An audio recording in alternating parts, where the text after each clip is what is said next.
스티븐 코비가 지은 책 중에 소중한 것을 먼저 하라라는 책이 있습니다.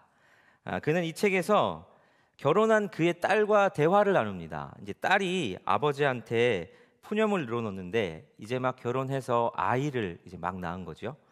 그리고 아이를 돌보느라고 자기의 일을 자기가 하고 싶은 일이나 하던 일을 거의 하지 못하는 이 딸이 아버지에게 푸념을 늘어놓습니다. 아빠, 아기 하나 겨우 키우느라 내 할 일 전혀 못하고 있어요. 하나님이 내게 주신 은사를 사용할 기회가 전혀 없는데 이건 일종의 시간 낭비 아닌가요? 이렇게 물었습니다. 요즘 이렇게 아이를 낳고 키우는 분들이 많이 이렇게 이런 생각을 하실 법도 합니다. 그때 아버지인 코비가 딸에게 이렇게 대답을 합니다. 시간 관리 같은 것은 신경 쓰지 말거라. 달력을 없애버려라. 그리고 지금 네가 네 인생에서 가장 중요한 아이를 돌보는 것을 감사하고 즐기도록 하여라. 명심해라. 인생에서 가장 중요한 것은 시간이 아니라 방향이다. 시계를 따라가지 말고 분명한 목표인 나침반을 따라가거라. 이렇게 얘기를 해줍니다. 그러니까 아이가 이게 얼마나 손이 많이 갑니까? 그러니까 이 아이에게 돌보느라고 자기가 해야 될 일, 자기가 할 수 있는 수많은 은사와 그리고 교육받았던 것들과 하고 싶은 일들이 많은데 아무것도 못한다고 그렇게 한탄하는 딸을 향해서 너 시간 아깝다고 한탄하지 말아라. 뭐가 중요한지를 분명히 알아라 하면서 권면을 해주는 거죠. 시계는 시간을 가리킵니다. 나침반은 방향을 가리키죠. 두 개 다 이 목적이 완전히 다릅니다. 시계는 시간이라는 목적, 나침반은 방향이라는 목적을 가집니다. 그래서 이 두 가지가 다른 이 두 종류 중에서 무엇을 붙들고 사느냐에 따라서 그 삶은 완전히 다른 삶이 됩니다. 두 가지 인생이 있다고 할 수 있죠. 하나는 시계를 붙잡고 시계로 사는 인생입니다. 이 시계로 사는 인생은 효율적인 인생이 될 수 있습니다. 시간을 잘게 잘 쪼갤 거고요. 그리고 시간에 맞게 무엇든 해내려고 열심히 노력을 할 겁니다. 그런데 효율적인 대신 좀 분주할 수 있습니다.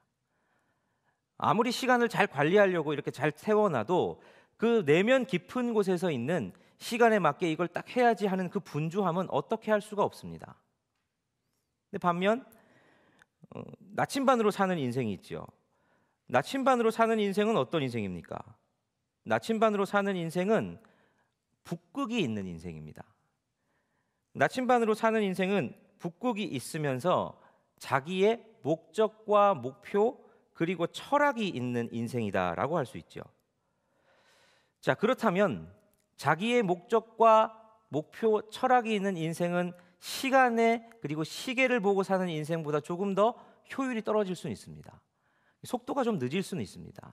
그런데 북극이 있고 목표와 철학이 있기에 그곳을 향해서 끊임없이 더디지만 나가다 보면 목표를 이룰 가능성이 훨씬 높아지는 인생입니다.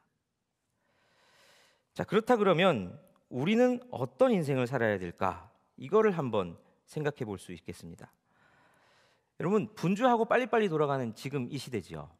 너무너무 빨리빨리 돌아가기에 우리에게는 어쩌면 더 좋은 시계 하나, 그래서 더 좋은 효율적으로 시간을 관리할 수 있는 시계가 탐나는 시대일 수 있습니다. 그러나 이 시대일수록 어쩌면 우리에게 정말 필요한 것은 더 좋은 시계 하나 구하는 것보다 나침반이 필요한 시대가 아닐까 하는 생각을 해봅니다. 그런데 우리가 나침반을 따라 살지 못하도록 하는 여러 요소들이 있습니다.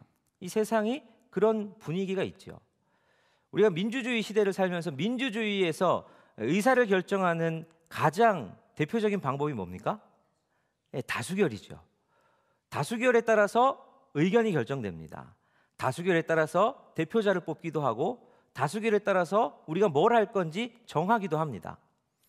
그래서 우리가 이 민주주의 시대를 살다 보니 우리가 하나 함정에 빠지는 게 있는데 다수결이 무조건 맞는 방법이다라고 생각할 수 있는 오류가 있습니다. 다수가 원한다고 하면 그것이 맞는 거지, 다수가 맞다고 하면 그게 옳은 거지라고 하는 착각에 빠질 수 있죠. 하지만 다수가 맞다고 해서 동쪽이 북쪽이 되는 게 아닙니다. 근데 우리는 다수가 맞다고 하면 이게 요즘 유행이야 하면 다들 그 옷을 입고, 이게 유행이야 하면 다들 그것을 먹고, 성 정체성에 대해서도 많은 사람들이 이게 요즘 맞는 거야 라고 하면 그게 맞는 것처럼 되어버리는 시대를 살아갑니다. 그게 다수가 원하고 다수가 옳다고 하면 그게 정말 맞는 것처럼 생각되어지는 것, 이게 우리가 빠지지 말아야 할 함정이죠. 다수가 옳다고 그래서 결코 동서남북이 바뀌는 것이 아니지 않습니까? 그것처럼 다수가 맞는 것이 아니라 진리가 맞는 겁니다. 진리가 맞는 것이고 진리를 따라가야 옳은 방향으로 갈 수 있습니다. 다수가 맞는 방향으로 간다고 해서 다수가 다 같이 저기가 동쪽이 저기가 북쪽이니까 다 같이 저기로 가자 하면 다 같이 잘못된 길로 가는 거죠. 그것처럼 빠르게를 요구하는 이 시대 속에서 우리가 정말로 필요한 것은 나침반이 아닐까라는 생각을 해봅니다. 그렇게 시계가 아닌 나침반을 따라 사는 인생, 그 인생이 되어야 하는 것이죠. 상황이 아니라 진리를 따라가는 인생이 되어야 합니다. 그게 오늘 이 시대 가운데 우리 가운데 필요한 모습이죠. 우리는 그렇게 사셨던 예수님의 모습을 성경 속에서 만나게 됩니다.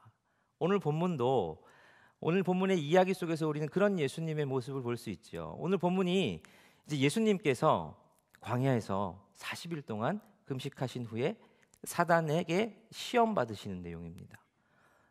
이 이야기 속에서 우리는 시간이 아니라 상황이 아니라 진리, 나침반을 따라가신 예수님의 모습을 배울 수 있습니다. 그래서 오늘 이 이야기를 통해서 주님은 어떻게 진리를 따라 나침반을 따라 사셨나 하는 것을 함께 살펴보고자 합니다. 자, 먼저 첫 번째로 진리의 나침반으로 사는 인생이 되기 위해서 우리가 기억할 것 첫 번째는 우리에게 닥치는 시험은 언제나 실제적인 문제다라는 사실을 기억해야 됩니다. 먼저 우리에게 시험이 있죠. 근데 그 시험의 내용이 뭐냐? 언제나 보면 참 실제적인 문제로 사단은 우리를 시험한다 하는 겁니다. 자, 마태복음 오늘 보면 4장 1절에서 이렇게 기록합니다. 우리 함께 읽어보겠습니다. 시작.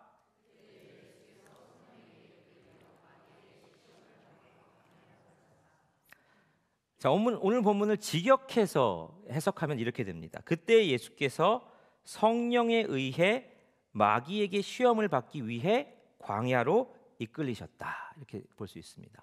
그러니까 성령께서 이끄셨고 그 성령께서 이끄신 목적은 광야에서 마귀에게 시험을 받게 하기 위해서 이끄셨다라는 거죠. 사단은 우리의 약점을 너무 잘 압니다, 여러분. 사단은 인간이 뭐에 약한지를 너무너무 잘 알아서 태초에 아담과 하와를 넘어뜨린 후부터 계속해서 그 동일한 방법으로 그 약점을 우리에게 늘 건드립니다. 자, 아담과 하와에게 사단이 가서 뭐라고 유혹했습니까? 선악과 먹으라고 유혹했죠. 근데 먹어도 안 죽어. 이거 먹으면 어떻게 된다고요? 하나님처럼 될 수 있다고 했습니다. 이거 너 먹으면 하나님처럼 될 수 있을 거야. 그 이야기를 듣고 그 생각을 딱 품고 하와가 선악과를 보니까 성경에서는 그 선악과가 어떻게 보였다고 기록합니까? 먹음직도 하고 보암직도 하고 지혜롭게 할 만큼 탐스럽게 보였다 그럽니다. 먹음직도 하고 보암직도 하고 지혜롭게 할 만큼 탐스럽기도 했다. 여러분, 이게 사단이 우리에게 하는 유혹입니다. 먹음직도 하고 보암직도 하고 지혜롭게 할 만큼 탐스럽다, 이거를 신약성경 요한일서에서는 다른 말로 이렇게 표현을 합니다. 요한일서 2장 15절부터 16절 말씀인데요, 우리 같이 한번 읽어보겠습니다. 시작. 이 세상이나 세상에 있는 것들을 사랑하지 말라. 누구든지 세상을 사랑하면 아버지의 사랑이 그 안에 있지 아니하니, 이는 세상에 있는 모든 것이 육신의 정욕과 안목의 정욕과 이생의 자랑이니 다 아버지께로부터 온 것이 아니요 세상으로부터 온 것이라. 자, 세상에서 우리를 유혹하는 것에 대해서 요한일서 말씀은 우리에게 이렇게 말합니다. 세상에서 우리를 유혹하는 게 뭐냐면 육신의 정욕과 안목의 정욕과 이생의 자랑이다. 세상은 늘 이런 것들을 사랑하라고 말한다고 우리에게 경고합니다. 근데 육신의 정욕과 안목의 정욕과 이생의 자랑을 다른 말로 풀어보면 이런 겁니다. 육신의 정욕은 먹음직도 한 겁니다. 안목의 정욕은 보암직도 한 겁니다. 이생의 자랑은 지혜롭게 할 만큼 탐스럽기도 한 겁니다. 그러니까 처음 아담과 하와를 넘어뜨렸던 사단은 계속해서 인간의 역사 가운데에 먹음직도 하고 보암직도 하고 지혜롭게 할 만큼 탐스럽기도 한 육신의 정욕, 안목의 정욕, 이생의 자랑을 가지고 계속해서 이거 사랑하라고, 이거 먹으라고 우리에게 계속해서 부추깁니다. 근데 여러분, 이거에 공통점이 있죠. 육신의 정욕, 안목의 정욕, 이생의 자랑, 이 모든 것들은 추상적인 것들이 아닙니다. 굉장히 눈에 보이는 것들이고 굉장히 실제적인 것들입니다. 먹는 문제, 다른 사람들에게 어떻게 보이는 문제, 내가 영광받는 문제, 내가 높아지는 문제, 굉장히 실제적인 것을 가지고 사단은 우리에게 유혹하더라 하는 것이죠. 세상은 늘 먹음직도 하고 보암직도 하고 지혜롭게 할 만큼 탐스러운 것들로 우리를 유혹합니다. 예수님이 받으신 오늘 본문에 나온 시험도 결코 다르지 않습니다. 자, 예수님이 받으셨던 시험이 뭡니까? 첫 번째 시험이 본문 2절 3절에서 나옵니다. 우리 한번 같이 읽어보시죠. 시작.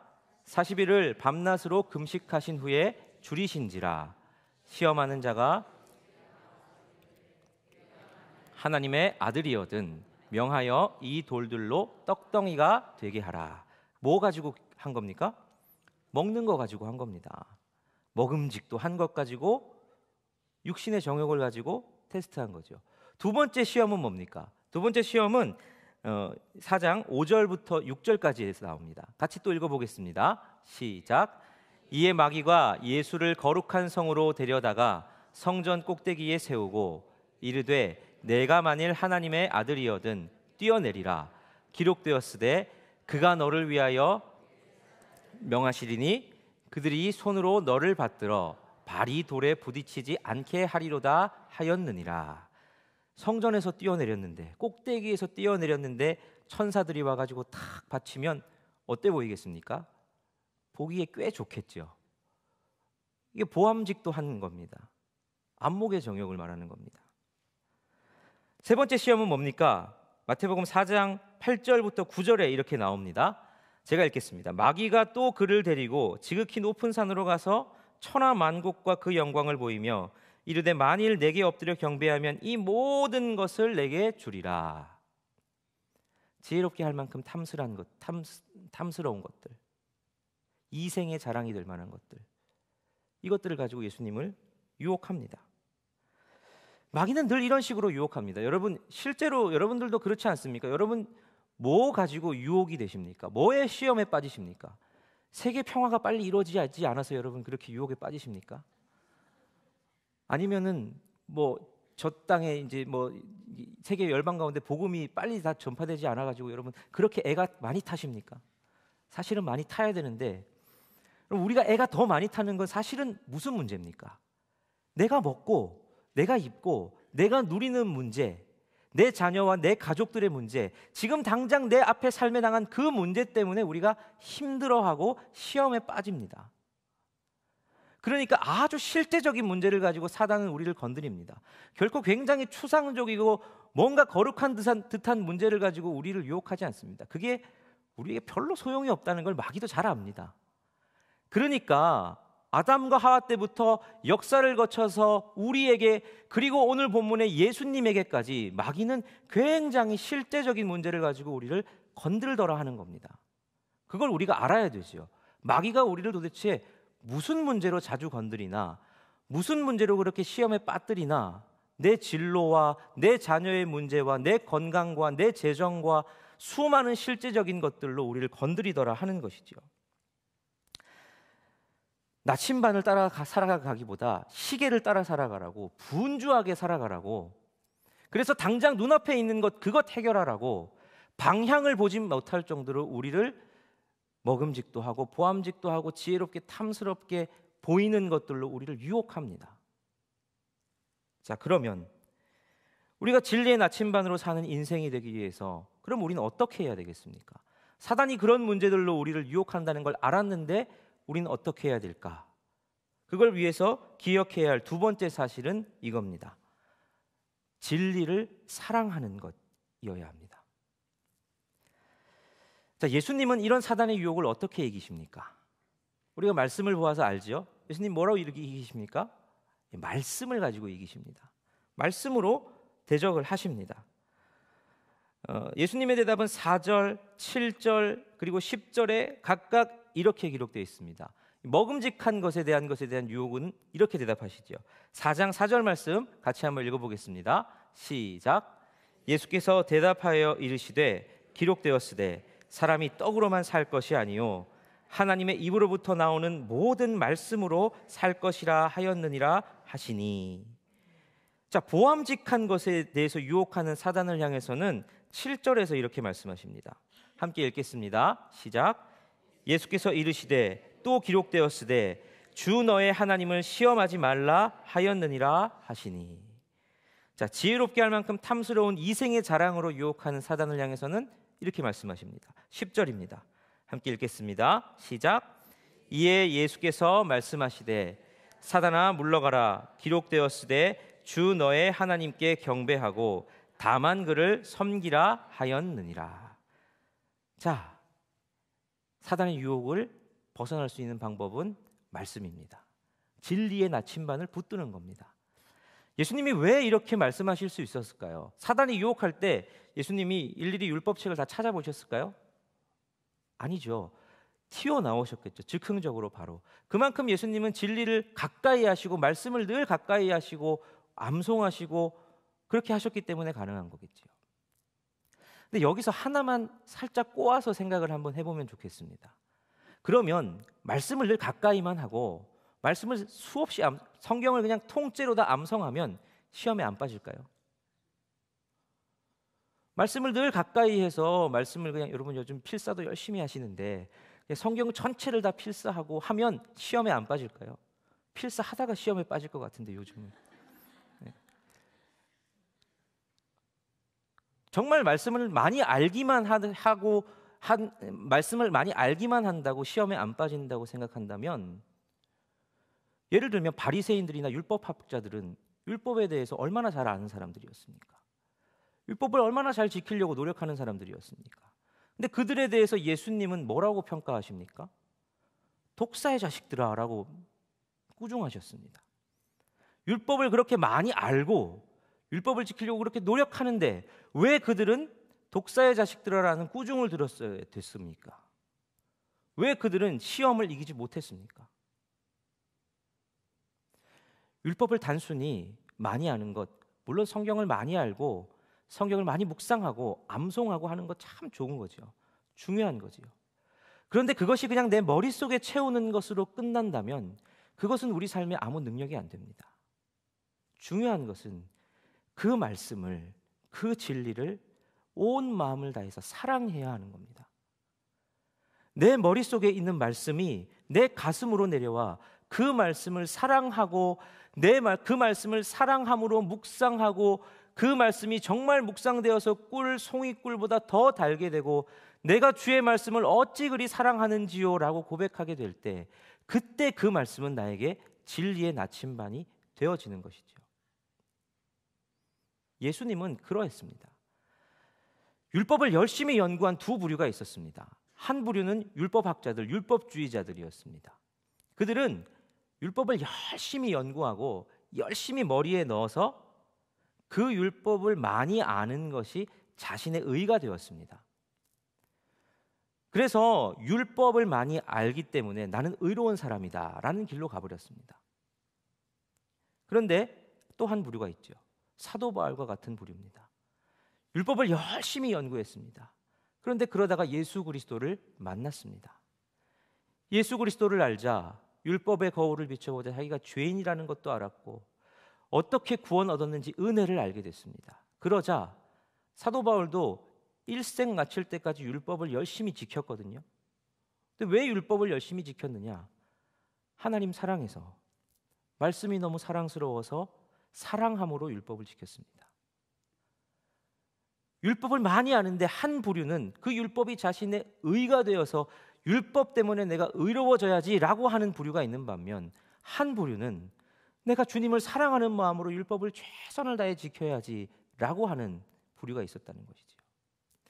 그저 많이 아는 것으로 그것이 나의 삶의 진리의 나침반이 될 수는 없습니다.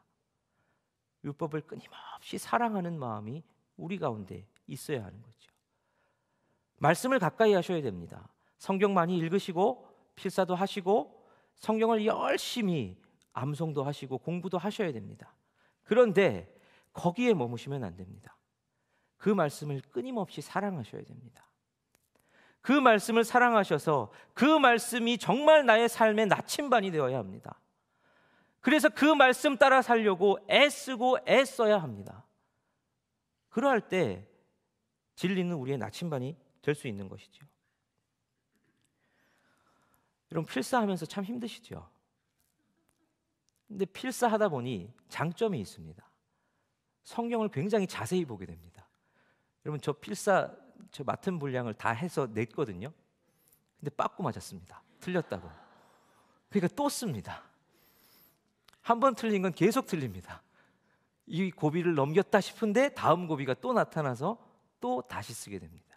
근데 여러분, 그렇게 하다 보니 성경을 참 자세히 보게 됩니다. 제가 나름 예전에 창세기 강의도 했는데 제가 지금 창세기 쓰고 있거든요. 창세기가 다시 보입니다. 근데 말씀을 쓰는 그것에서 저는 다시 빠꾸 맞아도 또 즐거움으로 쓸 수 있을 것 같습니다. 마지막으로 한 가지 이야기를 하고 설교를 마무리하려고 합니다. 옛날 이야기인데 어느 주교님이 배를 타고 먼 길을 가게 돼서 이를 보기 위해서 뱃길에 올랐습니다. 근데 이제 배에 문제가 좀 생긴 겁니다. 그래서 근처 작은 섬에 정박을 하게 됐습니다. 배를 수리를 하려고 보니까 한 일주일 정도 걸린다 합니다. 그래서 이 주교님이 그동안 내가 뭐 할까 하다가 좀 보람된 일을 해야 되겠다 생각을 하셨습니다. 근데 이제 보람된 일이 뭐겠습니까? 주교님이 복음 전하는 일이겠죠. 그래서 원주민들을 좀 만나볼까 하고 이렇게 가시는데 3명의 원주민을 해안가에서 만났습니다.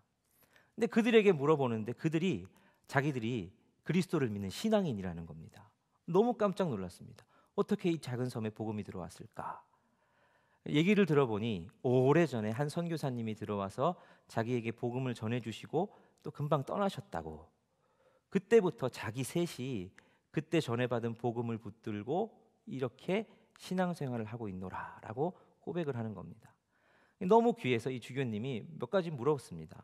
묻다가 당신들 주기도문 압니까? 물어봤습니다. 근데 이분들이 우리 주기도문 같은 거 모릅니다 하는 겁니다. 그럼 도대체 당신들은 어떻게 기도합니까? 물어봤더니 이렇게 기도한답니다. 우리도 셋, 당신도 셋, 우리를 불쌍히 여겨주십시오. 우리도 셋, 당신도 셋, 우리를 불쌍히 여겨주십시오. 이렇게 기도하는데 주교님이 보니까 이거 뭔가 이단성도 좀 있는 것 같고 뭔가 좀 제대로 가르쳐야 될 필요성이 있겠다 생각이 드는 겁니다. 그래서 우리 배로 오십시오. 내가 주기도문 가르쳐 주겠습니다. 밤새도록 주기도문도 설명해주고 주기도문 암송하게 했습니다. 그래서 밤을 꼬박 새고 주기도문을 새벽이 돼서 다 암송을 했습니다. 그리고 이제 마침 때가 딱 돼가지고는 이제 배 수리가 끝나서 이 주교님이 떠나게 됐습니다. 그래서 주기도문을 다 암송해서 신앙생활 이제 열심히 잘 하십시오. 이거 가지고 기도하십시오. 하고 배는 떠났습니다. 몇 달이 있다가 이 주교님이 이제 일을 다 보고 다시 돌아가는데 저 멀리서 그 섬이 보이는 겁니다. 그러면서 추억에 잠기는 거죠. 아, 내가 몇 달 전에 저기서 그런 원주민들을 만나서 주기도문도 가르쳐주고 했는데 이런 생각에 잠겨 있는데 저기 멀리서 이상한 게 보이는 겁니다. 뭐 물체가 이렇게 가까이 다가오는 겁니다. 뭔가 해서 자세히 보니까 사람 셋이 물 위를 걸어오고 있는 겁니다. 사람 셋이 물 위를 이렇게 걸어오고 있는데 자세히 보니까 자기가 주기도문을 가르쳐준 그 원주민입니다. 그 원주민들이 물 위를 걸어서 배로 이렇게 오는 겁니다. 이 주교님이 너무 놀라서 배를 세우고 배에 오르라고 그랬습니다. 배에 이렇게 올라서 아니 도대체 이게 무슨 일이냐고 어떻게 이렇게 왔냐고 하니까 이 원주민들이 하는 말이 주교님 저희가 주기도문을 까먹었습니다.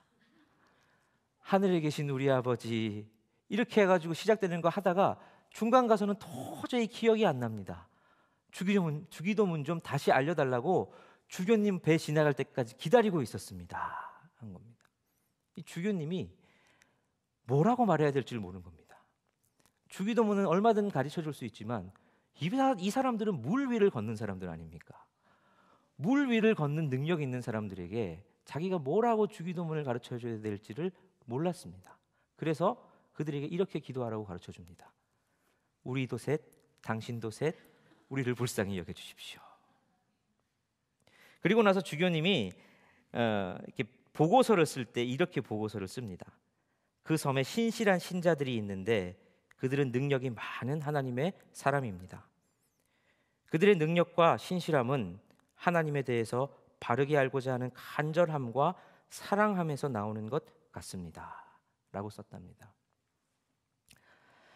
이 이야기가 사실인지 아닌지는 모르겠습니다. 근데 이 얘기가 우리 신앙에 좋은 깨달음을 주지요. 주교님은 교리도 많이 알고 성경도 많이 아는 분이었습니다. 그래서 많은 것을 머리에 넣고 있고 전해줄 수 있는 사람이었습니다. 근데 반면 원주민들은 주기도문도 모르고 잘 못 외우는 그런 사람들이었습니다. 그런데 그들은 자신이 전해받은 진리를 깊이 사랑하는 사람이었습니다. 깊이 사랑함으로 찾고 기도하고 진리를 자신의 나침반으로 삼는 사람들이었습니다. 전해받은 것, 자기가 품고 있는 것 그저 머리에만 두지 않고 깊이 사랑하는 사람, 그 사람이 어떤 능력을 발휘할 수 있는지를 보여주는 이야기겠죠. 사랑하는 연동교회 성도 여러분, 여러분들은 어떠십니까? 여러분들의 삶을 평가해 보실 때 여러분들은 시계를 따라 사는 사람입니까? 나침반을 따라 사는 사람입니까? 늘 분주함에 쫓겨 사는 사람입니까? 아니면 여러분은 방향이 있으십니까? 그렇다면 여러분들의 방향은 도대체 무엇입니까? 사단은 여전히 우리에게 실제적인 문제들을 가지고 우리를 유혹합니다. 세상을 향해서 분주하게 하면서 너희들 먹을 것, 먹음직한 것들, 보암직한 것들, 지혜롭게 할 만큼 탐스러운 것들에 좀 집중하라고 우리를 막 부추깁니다. 그래서 이것 붙들지 않으면 너희 이 삶 실패하는 거야. 다른 사람들은 다 이거 있는데 너는 없잖아 라고 하면서 우리를 두렵게 합니다. 그럴 때 우리는 어떻게 해야 됩니까? 진리의 나침반을 들어야죠. 그리고 이게 옳은 건지 그른 건지 그걸 가지고 분별해야 됩니다. 주님의 말씀을 붙들어야 되죠. 말씀을 깊이 사랑해야 됩니다. 머리로만 알고 있어서는 안 됩니다. 정말 그게 내 삶의 진리로 믿어져야 하고 그걸 붙들어져야 하는 것이죠. 말씀을 전심으로 사랑하는 자가 할 수 있는 일입니다. 그러할 때 우리는 마침내 사단의 유혹을 이겨내고 하나님이 쓰시는 인생이 될 줄 믿습니다. 오늘 그것을 결단하는 이 밤이 되셨으면 참 좋겠습니다. 우리 함께 찬양하도록 하겠습니다. 함께 찬양하실 때에 오늘은 주님 앞에서 주님 제가 정말 그런 삶을 살고 싶습니다. 진리를 나의 나침반으로 삼고 싶습니다. 진리가 내가 정말 사랑해줘서 그것이 나의 나침반 되는 인생이 되고 싶습니다. 하나님만이 나의 인생의 나침반이 되시고 하나님의 진리만을 내가 붙들기를 다짐합니다 하는 선포의 고백을 우리 이 찬양의 고백으로 담아서 함께 찬양하시면 좋겠습니다. 우리 하나님이시여 함께 찬양하겠습니다.